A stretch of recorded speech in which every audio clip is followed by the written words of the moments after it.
You're listening to Civic Media. You can tune into any of our live shows on any radio station across the state with the Civic Media app. Find us in your phone's app store and listen anytime, anywhere. This is your WXCO Daily News Roundup for Bull Falls Radio, 98.9 FM and 1230 AM in Wausau. For WXCO News, I'm Melissa Kay. Two places that house veterans in need now have to close because money to keep them open wasn't included in the state budget. Savannah Tomei-Olson reports. The Veterans Housing and Recovery Program provides temporary housing, job training, and resources to veterans facing homelessness. It operates 3 short-term housing facilities across the state in Chippewa Falls, Green Bay, and Union Grove. Governor Tony Evers added almost $2 million in his budget proposal to keep funding the 3 sites, but Republicans removed it and gave the program $0 in new money. That's forcing the housing centers in Chippewa Falls and Green Bay to close. Evers says the Joint Finance Committee was warned by the Legislative Fiscal Bureau, the nonpartisan, basically accountants of the legislature, that this would happen if they didn't invest more money. Evers called the move irresponsible and says he'll keep fighting for veterans. And when the legislature is back in session this fall, veteran services will be a top priority. The Chippewa Falls and Green Bay locations will close September 30th. Veterans there will be offered alternative housing. A recent United Way study found 1 in 3 Wisconsin families are struggling to afford basic expenses. According to the study, about 24% of Wisconsin households are identified as ALICE families by the organization, meaning asset-limited, income-constrained, and employed. The designation covers families with enough income to remain above the federal poverty line, but are unable to afford basic needs like housing, childcare, and transportation. The study also found the number of ALICE families in the state has grown by about 12% since 2010. In central Wisconsin, United Way of Marathon County and United Way of Southwood and Adams counties offer 211 services for those in need. You can call or text 24 hours a day, 7 days a week. When the warm weather hits, our natural reaction is to shed the layers and get outside. But more exposed skin outdoors can raise the risk of hives, rashes, and other mysterious bumps. Dr. Elizabeth Ender is an allergist at Aspira St. Luke's. She said being aware, trying to understand what's triggering the symptoms and allergic reactions is key to proper treatment and prevention. The most important tool we have really is the history that we get. So it can be extremely helpful to have people keep a diary, a journal of symptoms that they're noticing and kind of the timeline of those symptoms. Dr. Ender said to keep track of when symptoms happen. For instance, do they start as soon as you go out of doors or when you're in a dusty barn? Do symptoms happen around certain animals? She said having this history can really help diagnose what's triggering your allergic reactions. There are some seasonal allergies people don't even realize they have until they seek treatment. The most common ones that I see tend to be people that have like grass allergy that come into contact with pollinating grass and then get like hives all over their feet or legs. And kids can experience intense swelling or irritation from bug bites. There is something called skeeter syndrome that kids can get where they have just severe reactions to mosquito bites. Again, that usually improves over the summer as they get more mosquito bites and tends to fade away as people get older. While some reactions can be treated with over-the-counter or home remedies, Dr. Ender said some symptoms should never be ignored. They develop hives and then also start to notice breathing problems, or they are noticing throat swelling, fainting, something like that in association with the hives, then they should be seen promptly. I'm Melissa Kay for WXCO News.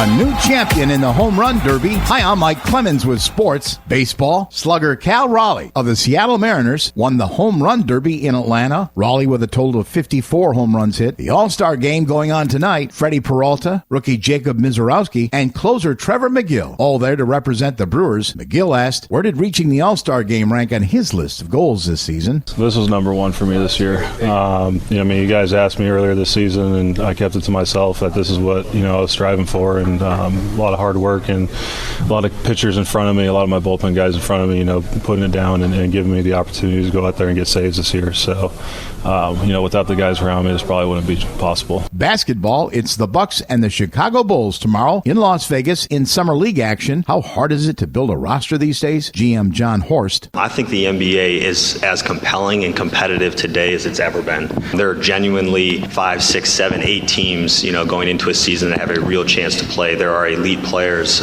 on these teams in both conferences. Our young players are starting to contribute at a high level. You're going to see some of these guys pop again for us this year, just like you saw AJ Green pop for us last year. Ryan Rollins is getting ready to come. I'm just thankful that we get to kind of operate in that system and try to do things that we can. That's Bucks GM John Horst. With sports, I'm Mike Clemens. On your entertainment beat, I'm Pete Schwaba. The summer box office remains financially healthy thanks to The Man of Steel. Superman was the top dog to no one's surprise, pulling in $122 million domestically over the weekend and almost another $100 million from overseas. Here at home, that's the third biggest opening of the year. The news was good for DC Comics as director James Gunn is also the co-head of the whole operation, so they needed this to be a winner. Rounding out the top 5 were all big-time blockbuster-esque films. Jurassic World Rebirth was the top dog last week and came in second place with $40 million big ones. In its third week of release, F1 delivered $13 million at the box office. And rounding out the fourth and fifth place were Kid Flick's How to Train Your Dragon, which came in with close to $8 million, and Pixar's Elio, which came in with just under $4 million. Superman is expected to top the charts again next week, as there will be no real competition until The Fantastic Four: First Steps hits the big screen July 25th. Do I recommend Superman? Sort of. As a video, it rocks, but as a movie, I guess it's still just okay. First, the good. James Gunn keeps the action and story moving along nicely.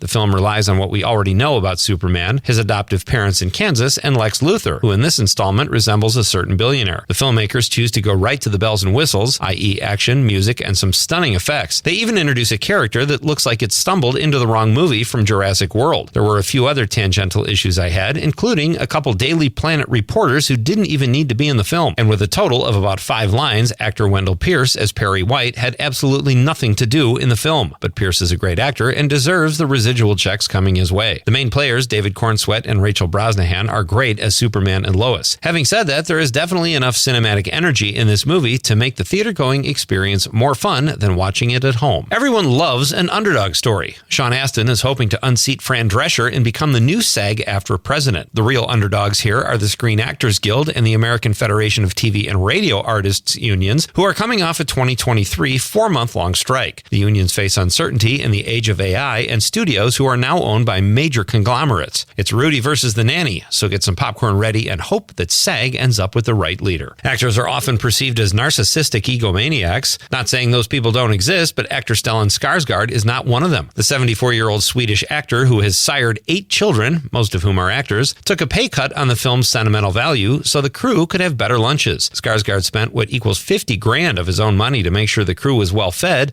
which he says will benefit the project in the long run. He is absolutely right and an incredible actor. For more showbiz fun, tune into Nightlight with me, Pete Schwaba, weeknights from 6 to 8 p.m. on the Civic Media Radio Network. It is going to be sunny and muggy again today. Our high right around 88 this afternoon. Tonight, scattered thunderstorms, some locally heavy rain tonight and tomorrow. We'll get to 67 tonight, 79 with a scattered thunderstorm or two likely tomorrow, with more rain tomorrow night. I'm meteorologist Sean Cable. Outside now, it's 75. That's your WXCO Daily News Roundup from Civic Media. Subscribe to this podcast on Spotify, Apple, or wherever you find your podcasts. Find more news at bullfallsradio.com.